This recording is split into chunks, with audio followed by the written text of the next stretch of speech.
नमस्कार एंड जय हिंद मेरे प्यारे साथी मित्रों। क्या एक छोटा सा टापू इस विश्व के अंदर तीसरा युद्ध करवा सकता है? क्या एक छोटा सा टापू एक एशिया के अंदर नया सा नाटो जैसा अलायंस बना सकता है? और क्या उस छोटे से टापू की वजह से जो ट्रेड का पूरा गलियारा है, क्या वहां पर रुकावट आ सकती है क्या? और अगर वहां पर आ भी रही है और अगर साउथ चाइना सी जैसे एरिया के अंदर अगर युद्ध छिड़ता भी है तो वहां पर भारत का क्या रोल प्ले है? क्या भारत आज के टाइम में जो चुप है, और समझ लेना साथियों, भारत चुप है, तो क्या भारत की चुप्पी यहां पर भारत की कमजोरी दर्शाती है, या भारत ये एक कैलकुलेटेड चाल चल रहा है एकदम टाइगर जैसा, जो मौके के लिए रुका है और पलक झपकते ही जब उसे मौका मिलेगा तो जैसे एक बाघ शिकार करता है वैसे ही क्या भारत भी यहां पर शिकार करेगा? तो ये एक नए पैसिफिक नेटो की क्या शुरुआत हो सकती है ये ताइवान के चलते? क्योंकि ताइवान साथियों रिसेंटली बहुत ही ज्यादा न्यूज में आ चुका है और यहां पर वो साउथ चाइना सी के अंदर, और चाइना जो यहां पर ताइवान पर कब्जा करने का प्रयास कर रहा है, उसके वजह से एक बहुत ही बड़ा सवाल उठ के आता है हमारे सामने कि क्या ताइवान तीसरे विश्व युद्ध की शुरुआत का एक कारण बन सकता है क्या? तो हो क्या रहा है असल मायने में साथियों कि जो ताइवान है, ठीक है, उसको चारों तरफ से घेर लिया गया है और चाइना ने क्या किया ना, चाइना ने अपने वॉरशिप्स को यहां पर ताइवान के इर्द गिर्द पूरी तरीके से लगा दिया है और यहां पर उसने जो ताइवान के चारों तरफ का एयर स्पेस भी उसने घेर लिया है और यहां पर वो मॉक ड्रिल्स कर रहा है, वो वॉर ड्रिल्स कर रहा है। चाइना कहता तो है कि वो वॉर ड्रिल्स कर रहा है, लेकिन असल मायने में क्या वो वॉर ड्रिल्स है कि वो वॉर की आगाज है? क्योंकि उसने ताइवान को पूरी तरीके से ब्लॉक कर दिया है। तो यहां से कुछ स्ट्रैटेजिस्ट और कुछ एक्सपर्ट्स कह रहे हैं कि शायद ये वर्ल्ड वॉर 3 का काउंटडाउन हो सकता है। और ये जो सब कुछ हो रहा है ये कोई हवे में बातें नहीं हो रही है, बहुत सारे सैटेलाइट्स जो है वो इस चीज को कवर कर रहे हैं, देख रहे हैं कि भाई क्या हो रहा है। और इसी के बीच में जो जब ताइवान के ऊपर ये स्थिति आई है तो यूएसए और जापान भी चुप नहीं बैठे। यूएसए ने अपने कुछ जहाज यहां पर भेज दिए, जापान ने यहां पर कुछ जहाज यहां पर भेज दिए और यहां पर एक बहुत ही गर्म माहौल हो चुका है। और इसी बीच ये जो छोटा सा टापू है इसका फ्यूचर दुनिया का फ्यूचर निर्धारित करता है, ऐसा स्ट्रैटेजिस्ट का मानना है। और ये जो चीज हो रही है अभी यहां पर, वहां पर इंडिया का क्या स्टैंड होगा ये भी हमें देखने को मिलेगा। क्यों? क्योंकि अगर यहां पर कुछ होता है ना ताइवान में, तो इसके वजह से जो पूर्ण रूप से जो साउथ चाइना सी और यहां पर जो मलाक्का स्ट्रेट वगैरह है ना, ये सब कुछ बंद हो सकते हैं। और अगर ये बंद होंगे तो इंडिया के अंदर जो बे ऑफ बंगाल और जो इंडिया का 80 से 90% का जो पानी के माध्यम से जो ट्रेड होता है वो भी कहीं ना कहीं असर में आएगा। तो साथियों आज के इस सेशन में हम इन्हीं सवालों का उत्तर ढूंढने का प्रयास करेंगे कि क्या चाइना ने वर्ल्ड वॉर 3 का पहला मूव कर दिया है क्या? क्या ताइवान दूसरा यूक्रेन बनने वाला है क्या?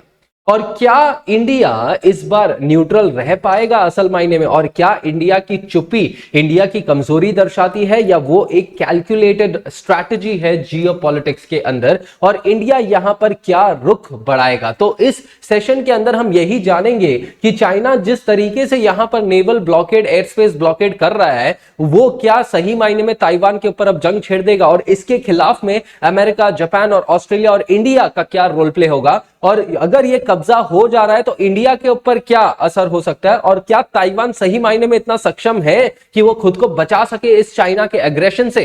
तो साथियों ये जो है ना, जो अभी हो रहा है यहां पे, ये कोई जियोपॉलिटिक्स सिर्फ नहीं है, ये एक टिकिंग टाइम बॉम्ब है।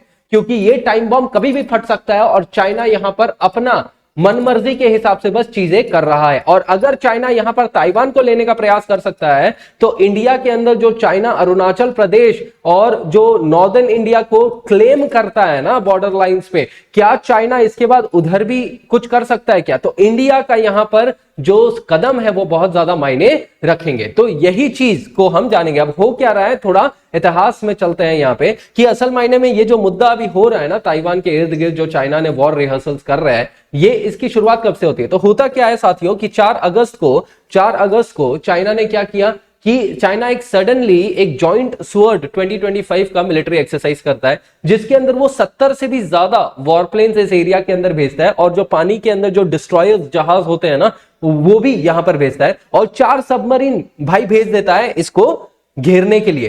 क्योंकि Taiwan is under the protection of हुम? It is under the protection of the particular USA and Japan.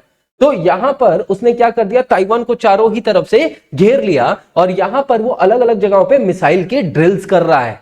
तो जब वो मिसाइल के ड्रिल्स कर रहा है तो ताइवान बेसिकली अभी जो है खौफ में है।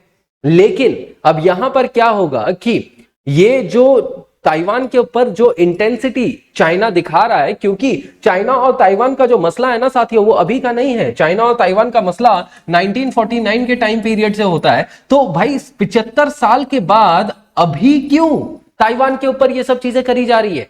क्योंकि ये कोई नया चीज नहीं है।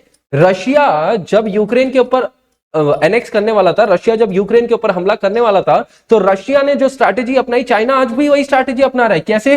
पोर्ट को बंद किया था रशिया ने एयर स्पेस को बंद किया था, रशिया ने पूर्ण रूप से ब्लॉकेड कर दिया था, और ब्लॉकेड कर दिया था भाई ने यूक्रेन को। तो उसी हिसाब से चाइना भी तो कर रहा है, ब्लॉकेड ही तो कर रहा है पूरी तरीके से ताइवान को।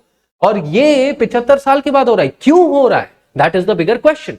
तो यहां पर होता क्या है कि रिसेंटली ताइवान ने क्या किया कि उसने यूएसए के साथ एक पैक्ट किया, ठीक है, एक स्ट्रैटेजिक सप्लाई चेन पैक्ट, जिसमें बहुत सारी चीजें आएंगी यूएसए से इसने डिफेंस एग्रीमेंट किया है, ठीक है। यूएसए के मिसाइल सिस्टम्स यहां पे हैं, पेट्रियट सिस्टम्स यहां पे, और ऊपर से अभी क्या हो गया कि ताइवान ने क्या किया है, इंडिया, जापान और ऑस्ट्रेलिया के साथ इसने एक सेमीकंडक्टर का पैक्ट किया, क्योंकि ताइवान जो है वो 90% of the world's most important semiconductors का हब है। यहां पर एक फैक्ट्री है टीएसएमसी, जो विश्व की सबसे बड़ी सेमीकंडक्टर फैक्ट्री है, और यही सेमीकंडक्टर्स आज के टाइम में एप्पल, एनवीडिया वगैरह हर एक जगहों पे ये जो चिप्स होते हैं ना, छोटे छोटे चिप्स, उसके अंदर यूज होते हैं। आपके मेरे mobile phone, satellites, AI, cars वगैरह सब कुछ में यही यूज होते हैं। तो अगर अब ताइवान ने क्या किया, इन लोगों के साथ अग्रीमेंट किया, और यही लोग प्लस यूएसए ने एक पर्टिकुलर ग्रुपिंग क्रिएट किया है जिसको हम कहते हैं क्वाड। अब जब ये ग्रुपिंग क्रिएट किया गया है, क्वाड को क्रिएट क्यों किया गया था? क्वाड को क्रिएट इसके लिए मोटा मोटा किया गया था क्योंकि जो चाइना है ना, वो साउथ चाइना सी के अंदर अपना कंट्रोल बनाना चाहता है। तो साउथ चाइना सी में अपना कंट्रोल ना बना पाए, इसीलिए USA, Japan, Australia and India ने मिलकर क्वाड बनाया था, ताकि चाइना के ऊपर एक अग्रेशन कर सके। तो यहां पर जब ताइवान का इन सारे ही नेशंस के साथ अच्छे संबंध बन रहा है, तो जाहिर सी बात है इसको मिर्ची लगेगी, चाइना को मिर्ची लगेगी। और चाइना ने यहीं पर क्या कर दिया कि अभी वो इस रूप में इस तरीके से ब्लॉकेड कर रहा है, और इसका अब जब ब्लॉकेड हो गया है तो जाहिर सी बात है भाई, यूएसए और बाकी के देश तो चुप बैठने नहीं वाले। तो अब वो जब चुप नहीं बैठेंगे तो यूएसए वगैरह ने क्या किया, तो इनके ग्लोबल रिस्पॉन्स ने क्या कर दिया कि यूएसए ने जो है ना, अपना जो यहां से यूएसए ने जो ताइवान है ना, ये रहा ताइवान, ये छोटा सा जो एरिया है ये है ताइवान। तो ताइवान के इधर यूएसए ने क्या किया है, एक जो अपना 7th फ्लीट, जो इतना बड़ा कैरियर होता है ना, उसको यहां पर उसने भेज दिया है।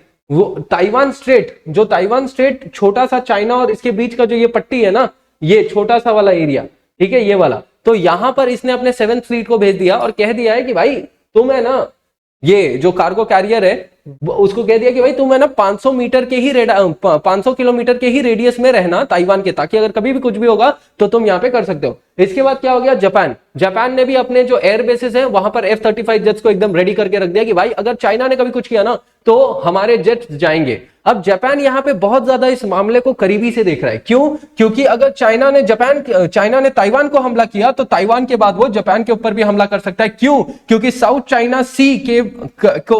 चाइना सी के कंट्रोल के बाद वो जापान के ऊपर भी हमला कर सकता है। और जापान का भी यहां से इंटरेस्ट है, जापान का भी यहां से ट्रेड गुजरता है, इसके लिए जापान को भी ताइवान को कब्जा होने नहीं देना है। और क्यों? क्योंकि जापान का भी ताइवान से इंटरेस्ट है, सेमीकंडक्टर्स वगैरह, टेक्नोलॉजी वगैरह के अंदर इंटरेस्ट है, तो भाई वो क्यों ही होने देगा। और सबसे बड़ी बात तो यहां पर ऑस्ट्रेलिया ने कर दी। ऑस्ट्रेलिया क्या कहता है कि भाई अगर ताइवान के ऊपर जो ताइवान का अभी स्टेटस है, अगर उसमें कोई भी बदलाव हुआ ना, चाइना ने अगर आंख उठाकर भी देखा ना, तो चाइना तुम्हें भुगतना पड़ेगा, क्योंकि हम सब मिलकर तुमको छोड़ेंगे नहीं। ऐसा धमकी ऑस्ट्रेलिया ने भी दे दिया है इनको। तो अब जो है, क्या ताइवान, मान लीजिए अगर चाइना ने ताइवान पे हमला कर भी दिया, तो क्या ताइवान रेडी है, क्या ताइवान केपेबल है चाइना के इस अटैक को फेल करने के लिए? तो यहां पर सबसे बड़ी बात यही हमें देखनी पड़ेगी, क्योंकि चाइना के मिसाइल्स जो है ना, अभी पूरे ताइवान के इर्द गिर्द घेरे हुए हैं। बट अगर ये कभी होता है तो ताइवान का मिलिट्री स्ट्रेंथ कितना है? तो ताइवान, देखिए मोटा मोटा ताइवान के पास 1.5 लाख का एक्टिव मिलिट्री पर्सनल है, उसके पास आर्मी है, रिजर्व फोर्सेस है, लेकिन वो इतने पावरफुल, मतलब इतने उनका रेगुलर ट्रेनिंग वगैरह नहीं होता, तो इनके पास इतनी सेना है नहीं। बट कि चाइना के पास 20 लाख से भी ज्यादा की सेना है, ठीक है। तो भाई जाहिर सी बात है नंबर तो चाइना के पास ही है। लेकिन जब हम सपोर्ट की बात करें तो ताइवान के पास यूएसए, जापान, ऑस्ट्रेलिया का सपोर्ट है, तो नाटो कभी यहां पे सपोर्ट आएगा। और यहां पर देखो नाटो और ब्रिक्स भी आएगा, अभी उसके ऊपर हम बात करेंगे। तो अगर यहां पर ताइवान का मिलिट्री स्ट्रेंथ इतना है, उसके बाद ताइवान के पास जो अपने डिफेंस सिस्टम्स है ना, वो यहां पर बहुत है, पेट्रियट डिफेंस सिस्टम्स है, और जो नाटो के अलग अलग डिफेंस इक्विपमेंट्स है यहां पर आए हुए हैं, ठीक है। सो अब जो यहां पर ये हो रहा है ना कि ताइवान भाई इतना तो केपेबल है कि वो अगर चाइना हमला करता है कि तो उसके पास कुछ दिनों के लिए अपने आप को प्रोटेक्ट करने का थोड़ा बहुत तो है। लेकिन जैसे ही हमला होगा यहां पे बाकी सारे देश आएंगे। अब यहां पर ब्रिक्स और जो नाटो वाला एस्पेक्ट है वो देखिए, ब्रिक्स, अब अगर चाइना ने यहां पे हमला किया ताइवान पे तो वैसे ही जापान आएगा, और Japan is under the protection of USA. तो जैसे ही यूएसए आएगा जापान की मदद करने, तो USA is the part of NATO, तो यूएसए के साथ पूरा नेटो आएगा। और जब नेटो यहां पर हमला करने आ रहा है तो जाहिर सी बात है भाई रशिया को टेंशन में आएगा कि भाई नेटो कैसे क्या गया यहां पे। तो उसके वजह से क्या होगा कि ये जो अलायंस है ना, रशिया, चाइना और इंडिया और ब्रिक्स का जो अलायंस है वो कहीं ना कहीं स्ट्रांग होगा। तो चाइना का कहीं ना कहीं ये भी एक मास्टर प्लान है कि इनके अलायंस को कैसे क्या स्ट्रांग करना है। लेकिन यहां पर ये जो कंट्रीज है ना, that is the particular USA and all, इन सबको पता है कि भाई ये अगर इसने हमला किया तो हम चुप नहीं बैठेंगे। तो इसके लिए यहां पर यूएसए वगैरह क्या कर रहे हैं कि अभी वो है ना एक पैसिफिक नेटो की बात कर रहे हैं। हमने अभी तक नेटो को कहां देखा है, हमने यूरोप के अंदर ही देखा है। लेकिन अब जो है ना वो एक पैसिफिक नेटो की बात कर रहे हैं, जहां पर वो क्या करेंगे, वो यूएसए, जापान हो गया, फिलीपींस हो गया, साउथ कोरिया हो गया, ठीक है, ऑस्ट्रेलिया हो गया, इन सब देशों को मिला के यहीं पर एक पैसिफिक नेटो बनाया जाएगा। वो चाइना के अग्रेशन को रोकेगा, ठीक है। और इसमें सबसे बड़ा योगदान किसका होगा, जापान और ऑस्ट्रेलिया का। अब जापान का टेंशन देखो, जापान ने क्या कर दिया, 72 बिलियन, जो कि आज तक कभी जापान ने इतना डिफेंस बजट नहीं बनाया। जापान ने $72 बिलियन का डिफेंस बजट बनाया। और जापान ये कहता है कि भाई अगर ताइवान को कुछ होता है ना तो वो जापान के नेशनल सिक्योरिटी इंटरेस्ट के ऊपर एक बहुत बड़ा खतरा है। और इसके लिए जापान ने क्या कर दिया, काउंटर स्ट्राइक मिसाइल्स भी बनाने उसने शुरू कर दिया और प्रोक्योर करने शुरू कर दिए, जो कि वर्ल्ड वॉर 2 के बाद पहली बार जापान कर रहा है। क्यों? क्योंकि जापान का डायरेक्ट इंटरेस्ट है ताइवान के साथ। तो ये एक सिनारियो हमें देखने को मिल रहा है। लेकिन यहां पर चाइना किसी का नहीं सोच रहा है। चाइना बोलता है कि भाई तुम्हें जो करना है तुम करो। शी जिनपिंग ने यह बोल दिया है कि भाई अगर तुम लोग यहां पे कुछ करते हो ना तो मिलिट्री कॉन्सिक्वेंसेस होंगे। और शी जिनपिंग ने ऑलरेडी पहले ही कह चुका था कि भाई ताइवान तो हम लेके ही रहेंगे। तो जब ये चीज कहा जा रहा है तो यहां पर जो माहौल है ना वो पूर्ण रूप से यहां पे गर्म हो चुका है। तो अब देखना यह है कि यहां पर इंडिया का क्या रोल प्ले, क्या इंडिया यहां पे चुप है कि क्या है। तो देखिए इंडिया चुप है, ठीक है, लेकिन इंडिया एक स्ट्रैटेजिक रिकैलिब्रेशन कर रहा है। इंडिया का ऑफिशियल स्टेटमेंट्स क्या होता है कि भाई हम जो है ना सारी पार्टीज को बोलते हैं कि भाई अब पीस और स्टेबिलिटी मेंटेन रखो, क्योंकि शांति से ही सब काम होती है।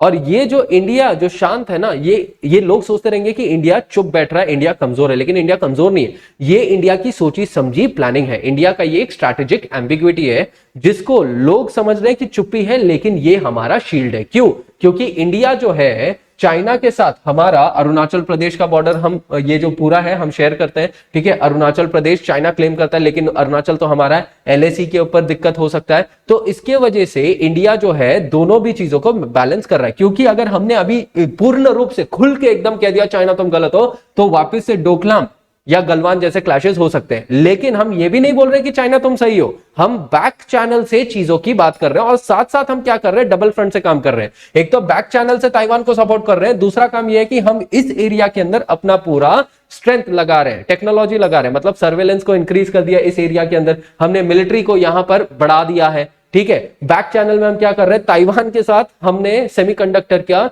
जो अग्रीमेंट है ना वो कर लिया। गुजरात के अंदर उनका सेमीकंडक्टर प्लांट भी आएगा, ठीक है। डिफेंस के अंदर हम क्या कर रहे हैं, इन एरियाज के अंदर हम पूरे अपना मिलिट्री कैपेबिलिटी बना रहे हैं ताकि चाइना को हम यहां पे रोक सके। तो ये जो पूरा है ना इंडिया का एक सोचा समझा चाल है कि इंडिया कैसे यहां पर सारी चीजों को बैलेंस करता है। और सबसे खूबी क्या बात है पता है आपको कि यहां पर यूएसए के स्पोक्स पर्सन और बहुत सारे इंटरनेशनल जियोपॉलिटिकल एनालिस्ट ने यह चीज कहा है कि इंडिया एकमात्र ऐसा देश है जो सभी को बैलेंस करके चलता है, जो रशिया को भी और यूएसए दोनों को बैलेंस करता है, जो चाइना के साथ भी संबंध बनाता है और जो ताइवान को भी रिस्पेक्ट करता है। तो इंडिया एकमात्र ऐसा एक देश है। तो अब ये जो चीज हो रही है ना अभी यहां पे कि ये लड़ाई मतलब चाइना और ताइवान की, तो सवाल ये उठता है कि ताइवान अगर फ्लैश पॉइंट बनता है तो क्या इंडिया अपनी स्ट्रैटेजिक साइलेंस को तोड़कर एक ग्लोबल वॉइस यहां पर बनेगा?